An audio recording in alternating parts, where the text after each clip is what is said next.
hear me okay? Okay. So I'm going to probably rove around a little bit tonight, and I hope that you will feel free to ask any questions. We're going to set aside some time at the end for a Q&A time. So I know we'll have some time, but if something is just really pressing hard in terms of a question, feel free to stop and just say, Lanson, I've been thinking about this, and now that you brought it up, I really need an answer right now. So, first of all, Marjorie, thank you so much. And we've had several conversations before I arrived here over the last month or two. And I appreciate learning so much about some of our connections, like with Pat Fleming. Does everybody know who Pat Fleming was? He was a famous landscape architect here in Houston, and he actually was part of the design group that did BioBen Gardens with I'm a Hog. Also, Doug McDougall, who I was hired by and Johnny Steele originally in 1980, he was cousin of I'm a Hog. So we spent several times at BioBen. Also, at one point, I had an opportunity to do an internship program at BioBen. I decided against that because I had an opportunity to go to Lamar University and work in campus planning under Rex Good, who had a uniqueness that he had a degree in architecture and landscape architecture, and had a license in both. So part of why I started this, the whole idea of a European scaled garden, all occurred because of one event in my life. And that is that Marjorie spoke during the introduction about my trip to Europe. I actually was the first study abroad program from Texas A&M Architecture Department. We had 25 architecture students and 25 landscape architecture students, and the professors brought their children, their wives, and we stayed in a 1,000-year-old chateau.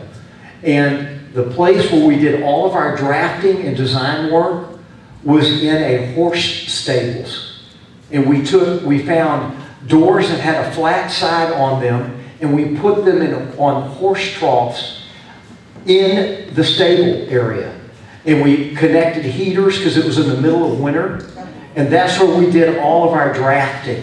And I actually have a picture with me having a full beard, and it was actually a dark brown.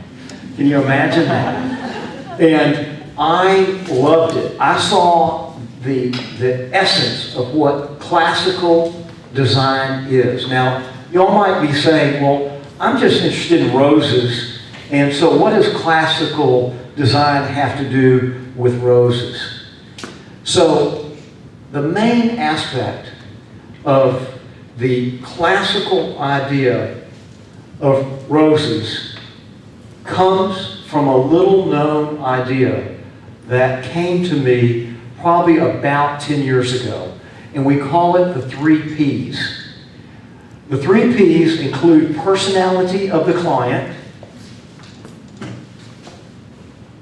personality of the architecture, and personality of the site. So all of this was inspired by my time in Europe. Now I have to say that I need to give credits to several people that impacted my life. Number one, my grandmother, Marie Ditto. So my family on my mother's side came to Houston as a result of founding the men's clothing store, Norton Ditto. And so I was named after my grandfather, Lanson B. Ditto. So it just so happened when you put the Jones on it, my initials were LBJ. So I was destined to be president of something. So when my grandmother got a hold of me, she wanted me to learn about horticulture. So when I was a little tyke, she showed me how to do cuttings of African violets and different kinds of pothos ivy, and I got to see for the first time how the roots developed and I was fascinated with it. Also, she did something which I would highly recommend. This is probably the influence that I had from the organic side. And that is, she took coffee grounds and she would pour them into the top of the little pots where she was doing the cuttings. And little did I know then that the acidity from the coffee grounds and the organic nature of it was just great. That is a great recipe also for roses. So there's another thing she did. She would take bottle tops from Coke bottles and she would line the bottom of her pots, inside the pots, with them. And she told me it was because it would rust and it would produce iron. So none of her plants ever had a lack of dark green color.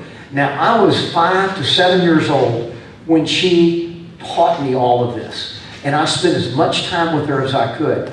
Also, I have to give credits to my parents. But my dad was a physician, but every time he had a chance, he did artwork. So roses are all about romance in the garden. And there was an interesting fact that I learned when I was doing a little research on this topic. So y'all may know all of this, but I have to mention it because I thought it was so interesting considering the political climate we're in now. So we think this is something new, where people are kind of anxious about their beliefs and believe they're always right. Well, I researched about roses, and did you know there's a great deal of politics involved with roses? Number one, Rome and also Confucius of the Han Dynasty had something in common. They created so many public rose gardens that there was not enough land for providing crops for people to be fed. And they had to plow under rose gardens because of the political pressure. So even back then, way back then during classical times, and that's, by the way, where the word classical comes from, the Roman Greco era, and the golden mean and the golden rule, all of those are part of great design. So how does all that fit together with personality of the client, personality of the architecture, and personality of the site? Well, the personality of the client is meeting them where they're at, but not leaving them there. Taking them on a journey and helping them understand their own story. Personality of the architecture, so I have to be honest. I love moving towards people. My mother was that way. My dad was that way. Certainly my two uncles who were part of founding Norton Ditto and my grandfather were moving towards people. But there's something about the love of architecture that drives my essence. And it is about mirroring and patterning and also photographic vistas and axes that roses fit within that so perfectly. And personality of the site, just knowing the climatic conditions around your property. Because we know we need at least half a day of light for roses to be successful. Now, I did find out from a little research that there are roses that are actually designed to do better in shade. And I have some of those that I wrote down, so if anybody's interested in what those are, I would be happy to share that with you. Now, moving on, the idea of having these 3 P's work through 3 things to have it successful: timeline, budget, and expectations. So, in terms of timeline, if we're designing a garden, you have to be able to purchase the roses ahead of time. And you have to have those ready to go. And it's really best during January, February, March to put those in. So unless you have driven your project from a timeline standpoint to be able to be ready for those roses, it's going to be difficult. Also, budget. So you're going to see gardens that we created that are very expensive, and others that can be as simple as having 3 roses to the right of your door to counterbalance something that of similar weight. It could be that simple. But there's nothing like roses with boxwood and the way it's clipped. So that was something else we learned in Europe, is European trimming is critical to not only roses, but all the plant material that surrounds it. Now, none of this works unless you choose plants that are going to work well for your client. So in terms of expectations, the idea that you choose roses that are best for them. Now, I know that knockout roses are probably not a great seller in this group, because if it's too easy, then you probably run from it. But I have found with clients currently, they are enamored with these successful shrub-type roses. However, I have some favorites, because the first experience I had with rose gardens was with the Laniers. And back in '83 was when they hired me originally, when I was at McDougall Steel, to help them with the rose gardens. And there was over 200 roses that they had. And we used them within the informal landscape, and we used it in formal gardens. So there's, speaking about budgets and timelines and expectations, this is an example. Right here is an iron trellis. This is an iron trellis of an elongated one with a reward point at the end. And this is one that has the iceberg roses climbing on it. And now, this comes into timeline. If you're going to build an iron trellis of any type, you're going to spend a certain amount of money, but also you're going to be waiting for it for several months. Iron fabricators are notorious for their lack of immediate expectations being met. So this is an example. Now, also, what was that, Marjorie? That's a nice way to put that. Now, there's also something that I'd highly recommend that go great with roses in classical design and gardens, and that is the idea of using gravel. I love it. I saw it all over Europe. So the idea of having a nice stone edge. This is an Italian villa house. This ironwork came from Italy, probably 70% of it, and then we mirrored and patterned it so that we can have a long trellis. So again, that took 2 months to get it from Italy, and then also that's Lady Banksia rose climbing on it. Interestingly enough, some of the fun facts we're going to have at the end talk about Lady Banksia in an interesting way. So this is part of the Lanier's garden at their second home. We did a small boxwood border. We used some of their beautiful large urns, and then we used a mixture of some of their favorite roses. Also, this is another example of how you can create height. This is an iron trellis in a bullet shape, and it's 12 feet tall. And I had it fabricated and then grew the roses on it. I think this is Joseph coat. And I'm not sure what rose that is. Do you all recognize it? Yeah, it looks like distant drums. It's a group of those.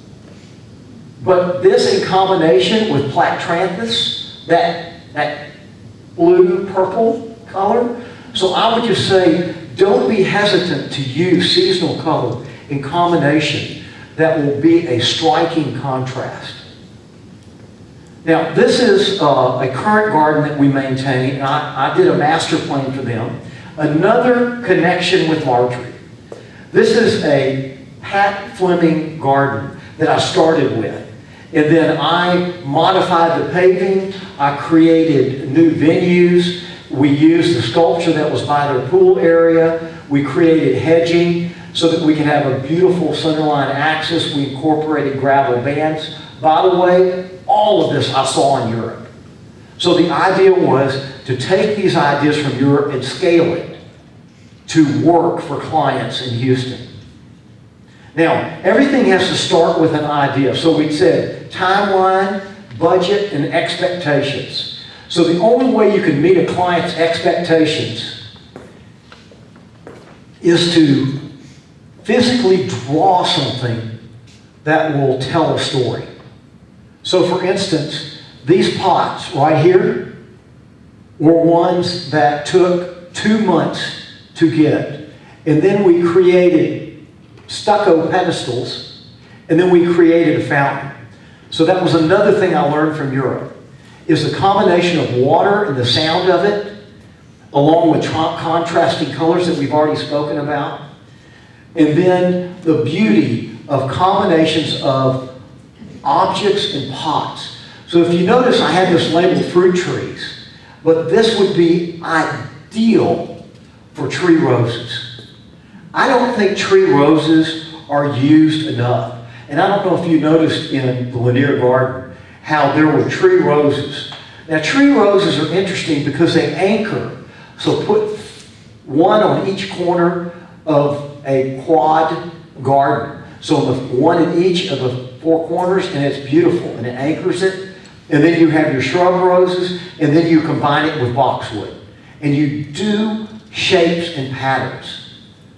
Also, I find that grids of trees and groupings are really effective, particularly when you're using roses. So you can imagine if these rose trees are just doing fabulous, like I know all the roses in your gardens look.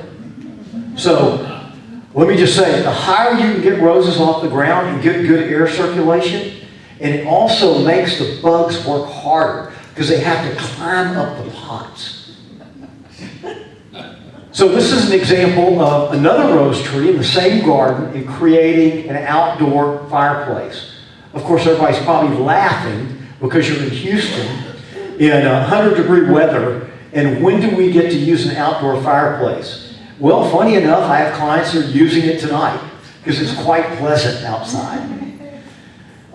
Everything has to start with an idea. So this idea came from an idea of, I call bracketing. So if you look at that, this is all wood, a 4x4, and then this is a bracket piece that's cut out of one solid piece of wood with a finial, and then this is iron, and then this is a classical picket fence. This would work in any garden. It can be simpler, it can be more complex, but the idea of having a double gate on a center line, and it's actually centered on this garden. We have not fabricated this yet. We're presenting the cost and the idea of this to the client in the next few weeks. So I'll come back, I'll surprise you all and tell you how it went. So some of the ones that meet client expectations, these are some of not only my favorite, but the Lanier's and the Crane's favorite roses. So Belinda's Dream is a dream rose from my perspective. It is has great foliage. It has typically very low disease, and the same thing with the Iceberg Rose.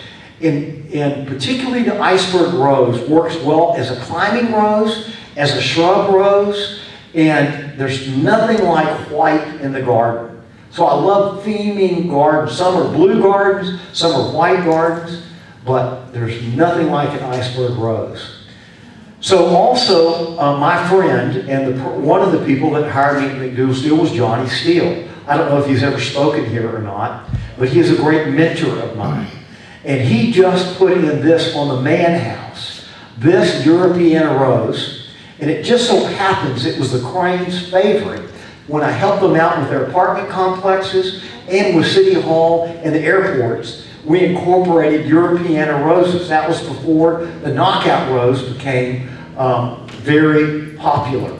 Also, they love Fragrant Cloud because they love the fragrance in the garden. Also, take note that the last thing that I'll show you is fun facts, and this is going to come into play, and I'll see if you all knew that fun fact when we get to it. So are you all familiar with St. John's Divine Episcopal Church? It's seeing the grounds there. We did the master plan. We implemented the big garden that they have. And one of the things that we implemented was a Mermaid Rose over the main entry to St. John's Divine Episcopal Church. And it has done spectacular. It's a glossy foliage, and it stays very tight, and you can hard prune it at the right time. And it is profuse yellow blooms. However, it has a lot of stickers. So be careful. Use rose gloves. And also, Lady Banks Rose, which I mentioned before, is going to be in our fun facts. Also, Cecil Brunner is one of my favorites. And first prize, I actually have that at my house. Now, it's transitioned through several first prizes because the tree to the back side of it has grown up. So we always are constantly adapting and adjusting our gardens. So now we're going to talk a little bit about classical shapes and grammatical phrasing. So I love the idea of taking something that is in the common vernacular of most people, which deals with grammar. So I love applying that to the garden because it just always seemed to make a lot of sense to me. But first, let's look at some classical shapes. So these are things that you can easily do in your own garden. This is off of a music room of a client, and they wanted a white garden. So this is Miss Gigi Gerving Azaleas, and this is Alyssum. Now, one thing that's interesting about sweet Alyssum is it's really good around roses because it keeps some of the bugs away. So I have found that to be the case. Also, the idea of we inherited this flagstone paving around the pool. So I added 2 pedestals. I added fruit trees, geraniums, and then I did this long elliptical curve. So ellipses, if somebody asks, well, what's Lanson's favorite shape? I'm always going to say ellipses because that was the thing I saw the most in Europe. They're so forgiving, and there's not a known radius point in them. In other words, it's not predictable, but yet it's so beautiful, the curves. And here's another example of not only a beautiful curved shape, but Johnny Jump Ups, which are this time of year a perfect time. I love the little white and blue ones. And then if you look at the concentric boxwood, so think about how you can trim your boxwood in a concentric way next time you're doing it. So I love beautiful hedges. Now, I put this in here, and as far as I know, there's no roses that you can see there. Actually, there's no roses there. But can you imagine if you took this garden and you put a steel edge about 2 feet in around the outside, add the same gravel, crown it over with great rose mix soil, and then put a rose garden in there, and you have your own private rose garden. Now, you can do that, or you can simplify this by doing a crowned European zoysia lawn. I highly recommend zoysia. It is the lawn of the future, and it's the lawn currently and of the future. It has known diseases. And it is so dense, it takes a 5 horsepower mower to be able to cut it. It's so dense. But I love it. And I even love doing it, I think you'll notice on the crane garden, that I put little lawn bands around the roses. So it's just something about that I saw at Vaux-le-Vicomte in France, that they had these lawn bands around all these beautiful rose gardens. And so I loved crowning it and putting a roses in the middle, and then the little lawn band around the outside. Now, we talked about the grammatical phrasing for classical design. So this is a period. You always bring things, and did I say always? Always, without fail. Finish it strongly. And I call it the period. The exclamation mark is, give it a wow factor. You always need a reward point at the end. So I created these series of spheres. I cut out scallops in the bed, in the boxwood, and that was directly inspired from the architecture of the house. This was a John Staub house. So does anybody know who John Staub was? He worked with Pat Fleming all the time on gardens. And he was a famous architect and well known. And some of the most beautiful houses in Houston were done by John Staub. So the last is a question mark. It always beckons you to go and discover more. So this is actually an opera window in a brick wall. And then you look through to see a beautiful rose garden or a fountain or some sort of reward point. And then the personality of the site, the best preparation. Do not scrimp on this. So I call it bed crowning. I'm going to explain about a little experiment I had at my house. I put in hydrangeas without adjusting the beds. And I had other trees in conflict with that hydrangea. But I thought because it had shade, it would do great. However, I found out something different. Wherever I put the hydrangeas on a raised bed or in a pot, they did fantastic. Also, I found that whenever I put roses in pots, or whenever I brought in at least 12 inches of fill and rototilled it in and had fluffy, beautiful crown soil, that the roses did fantastic. Also, when I did work for the city of Houston, the Laniers wanted to have roses along the airport corridors. So what we did was we bought the best rose soil available and we put a lot of it directly on ground, and the roses did great. So bed crowning is very important. Also, I don't do gardens without some sort of French drain system. French drain systems, are you all familiar with what that is? Yes. Probably you do incorporate it, but I'm going to recommend a product that you just look up online. It's called NDS, National Diversified Products Systems. And they have box drains with dome grates, and they have French drain systems, and it's excellent. And we use it in fact, on every garden we have the NDS products used. So follow-up care within reason. So that's where the client expectations, the timeline, and the budget all come into play.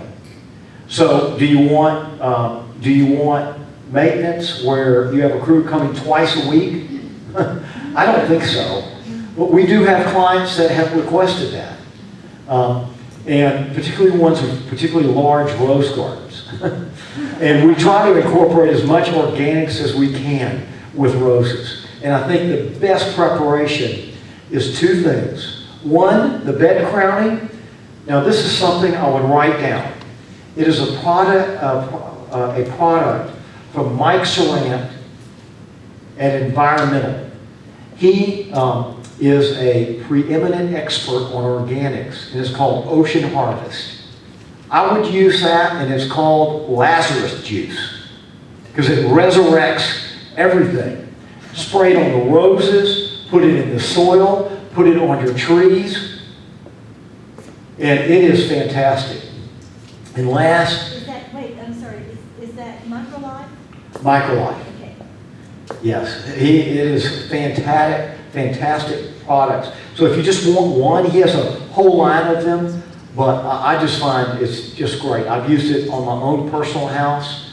Rather than using chemicals, I love using organics. And just know it may smell a little fishy after you're done, for just a little while, but the results are amazing.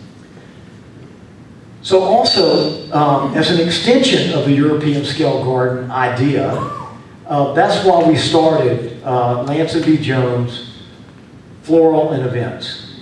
And we love roses, and that's what is used almost in all of the gardens. So this is a rose garden we created. And then we set up a lunch party for our clients. And then we photographed it all before they arrived. And if you notice, roses, and then surrounded by roses. And these are all the same rose. And I believe, if I'm not mistaken, this is Belinda's Dream. So another example of choosing something that work so well. So these are, most of the events we do is for bridal.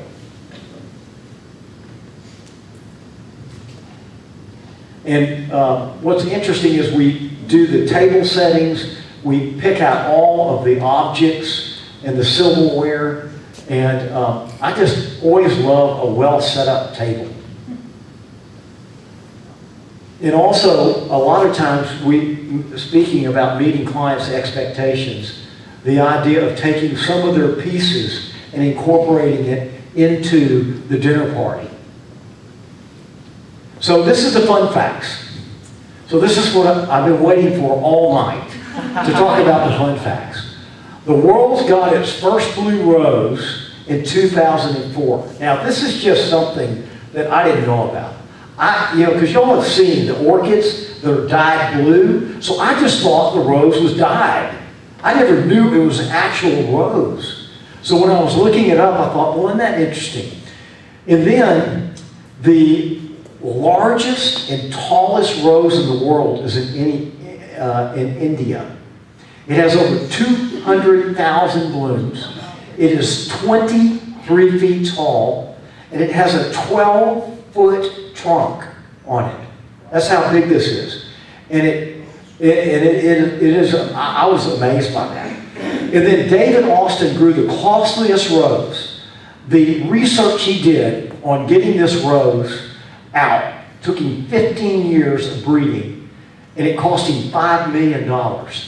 It is the most expensive rose to date, as far as what he has to charge for it, to try to recover some of those costs. So I didn't know about the longevity of roses, but there is one in Germany that is over 1,000 years old. And I thought that was kind of interesting. And also, the last but not least is overnight sensation rose. So it traveled into space, and they were testing gravity's effect upon the scent of roses, particularly overnight sensation. So I wanted to thank you all. I wanted to take an opportunity for some Q&A time to see if you have any questions about any of the things I've said or some of the things I haven't said. Yes, ma'am. Well, obviously I need to redesign my garden, but I do have some gravel. How do you keep the weeds out of it? So interestingly enough, on any use of gravel, you have to put the steel edge in a way that, first of all, the stakes that go in the ground have to be to the inside of where the gravel is, because you don't want that on the outside if lawn is on the outside of that. Okay. So that's number one. Number two is you use a separator cloth in the bottom. So the depth of the steel edge, so that puts you with 4 inches of gravel. Typically I use a crushed granite gravel in the bottom, and then I have the a topping of about 1.5 inches of the loose gravel. Now, interestingly enough, I'm getting ready to redo my gravel borders in my garden, because eventually silt ends up filling in, and you end up with all sorts of great growth of weeds. So the best way to do it is you have a screen that is smaller than the gravel. You put it over a wheelbarrow, and you build a frame for it, and you scoop up all the gravel, put it in the screen, and you rinse it off, and then you put it back in. That's after about 5 years. It takes about 5 to 7 years for you to start having this repeated issue, because we don't want to have to use Roundup. Right. Yes, ma'am. I grow sweet alyssum, and I was curious about yours. Yours is in a very neat mound. I grow it along the edge of beds that are raised, and I like the effect of it trailing over. How do you keep it in that round? And plus, the bloom was so intense on that round. So any microlight products that have to do with seasonal color are great for Well, I that. use that, but I mean, how do you keep it? But you have to trim it.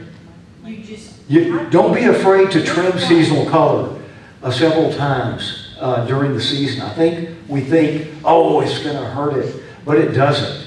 The more trimming you can do on plants in particular, like holly trees, magnolias, the better they perform. They really prefer heavy pruning. And I've just found great results getting solid appearance of trees and shrubs. Where'd you find those Europeans? So, funny enough, I had to call Johnny and ask him on the man's property where he got those, because I wanted to use them on one of my properties. And they had to go out of state to find them. They're very hard to find, but they are available. Yes, sir. Early in your presentation, you showed a garden, a long garden with a statue at the end with the boxwoods and everything. Oh, yes. Okay, so you planted that, right?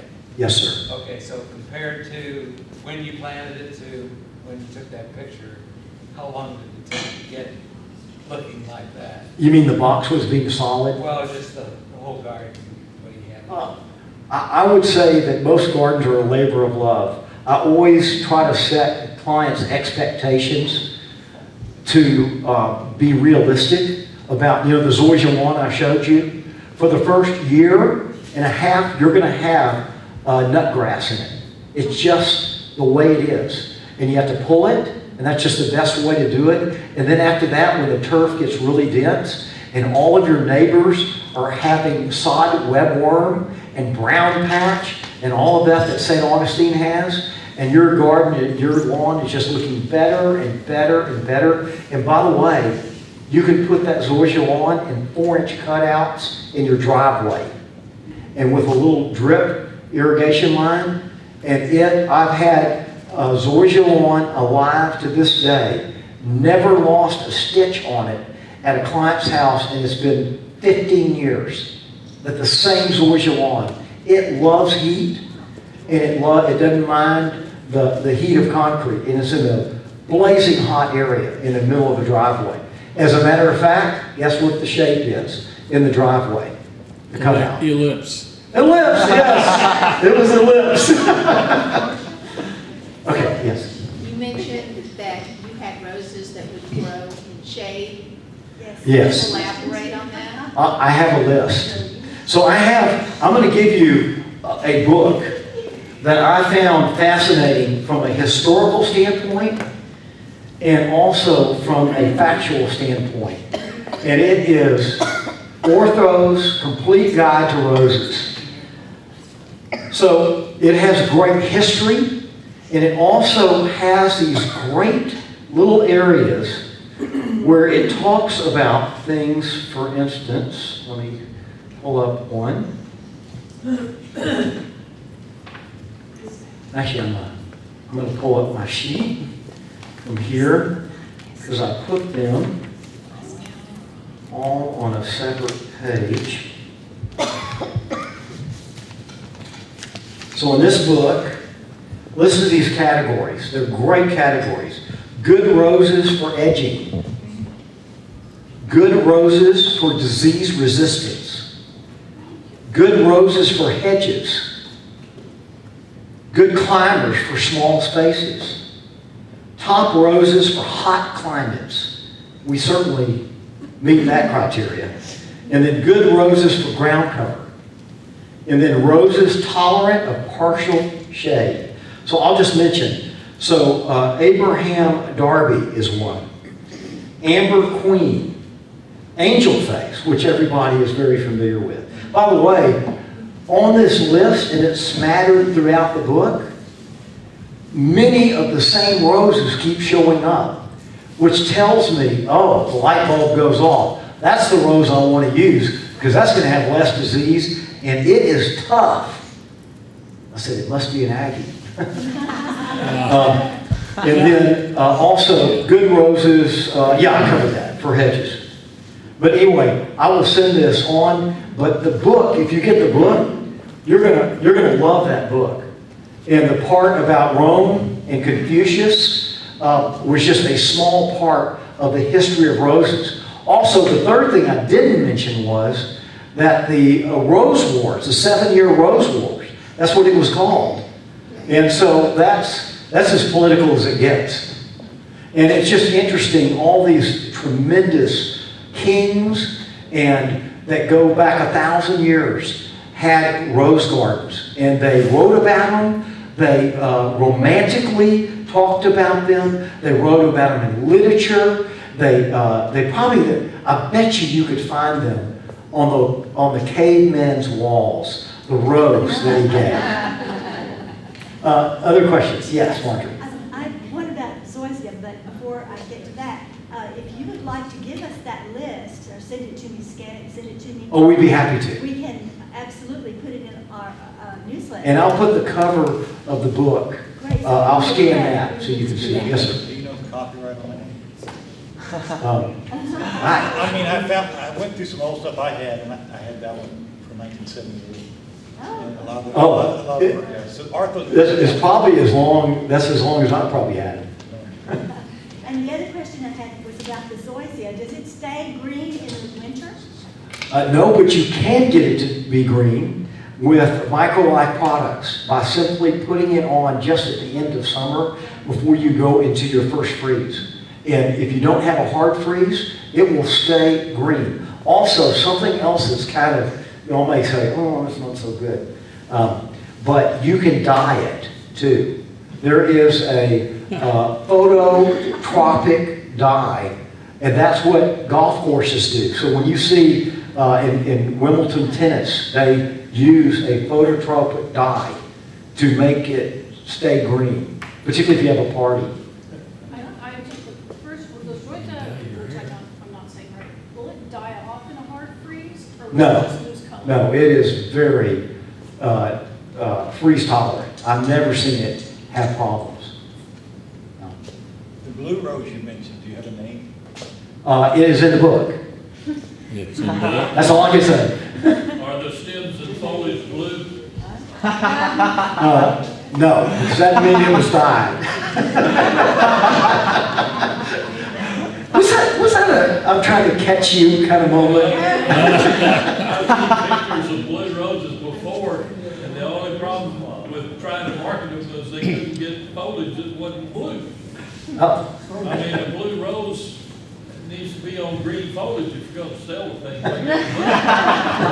What is the name of the baby Austin rose that you said is costing so much? It's on the fun facts. Here, let me get that. I have it right here. So this is the blue rose, by the way. Oh, yeah. So I think it would be fun if one of y'all, or several, would try to grow a blue rose. There's 57 different varieties of rose with the word blue in their name, and they all share one thing in common. That none of them are blue. They're all purple. So I can only go by the picture. But this particular one, let me see if it says, oh, here it is. I can't even pronounce it. DELPHINIDIN. That's the name of it. Delphidium or something. I usually never try to use roses I can't pronounce. Because whoever hybridized it probably was not thinking about the common gardener. And let's see, the David Austin Rose, let me see if it's, it didn't say which one it was.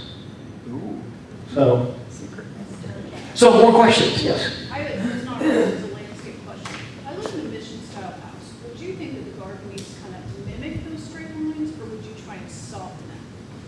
So, interestingly enough, I find that mirroring and patterning, and also the idea of creating centerline axes off of major view lines of a house have nothing to do with the style of the house.